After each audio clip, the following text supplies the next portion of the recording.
मैंने आपको पिछले वीडियो में बताया था कि हनुमान जी संजीवनी बूटी लेकर भगवान राम के पास पहुंच गए हैं। भगवान राम देखकर बहुत खुश हुए कि हनुमान जी ने अपना ये कार्य पूरा किया। उन्होंने उनको प्रेम से गले लगाया और भक्ति का वरदान दिया कि तुम्हारे जैसा भक्त कोई दूसरा होगा नहीं। और लक्ष्मण जी ने को सुषेण ने उनका संजीवनी जड़ी बूटी से इलाज किया और उनकी मूर्छा भंग हुई, वो ठीक हो गए।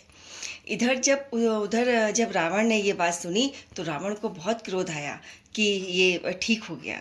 तो रावण ने अपने भाई कुंभकर्ण को, वो 6 महीने सोता था और 6 महीने जागता था, तो वो गहरी नींद में सो रहा था, तो कुंभकर्ण को जगवाया। जब वो जगाया तो कुंभकर्ण को इस तरीके से कहा कि जाओ और तुम युद्ध करो, राम को मारो। तो कुंभकर्ण को सारी बात बताई तो कुंभकर्ण ने भी रावण को डांटा कि ये काम गलत है, तुम सीता जी को लौटा दो। लेकिन रावण की समझ में नहीं आया। तो कुंभकर्ण ने सोचा कि भगवान के राम के हाथों से मरने से अपना उद्धार हो सकता है, तो वो रण के लिए तैयार हो गया।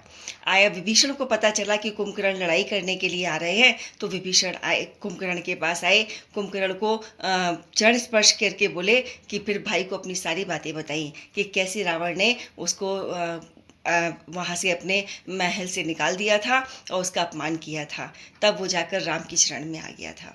तो कुंभकर्ण बहुत खुश होते हैं और विभीषण से कहते हैं कि तुम बहुत महान हो, जो और बहुत भाग्यशाली हो जो रावण की कृपा तुम पर हुई है।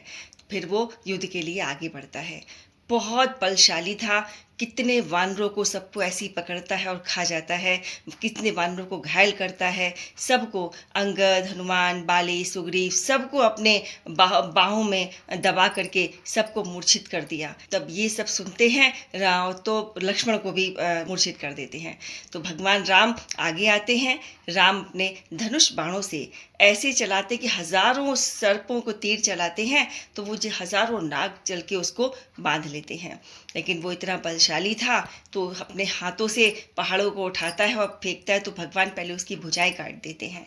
भुजाएं काटने के बाद उसका सिर काटते हैं, तो सिर रावण के पास जाकर गिरता है। जब रावण ये देखता है कि कुंभकर्ण को, तो बहुत पश्चाताप करता है कि मेरा भाई आज कुंभकर्ण मारा गया, बहुत चिल्लाता है। तब मेघनाद उनको सांत्वना देते हैं कि पिताजी आप चिंता मत कीजिए, अभी आपने मेरा बल देखा नहीं है, मैं कल रण के युद्ध में जाऊंगा और राम और लक्ष्मण को मारूंगा। इस तरीके से वो अपने रावण को तसल्ली देता है कि मैं युद्ध के लिए जरूर जाऊंगा। और भगवान राम कुंभकर्ण का वध कर देते हैं। और इधर रावण से मेघनाद आज्ञा मांगता है कि मुझे रण में जाने की आज्ञा दीजिए।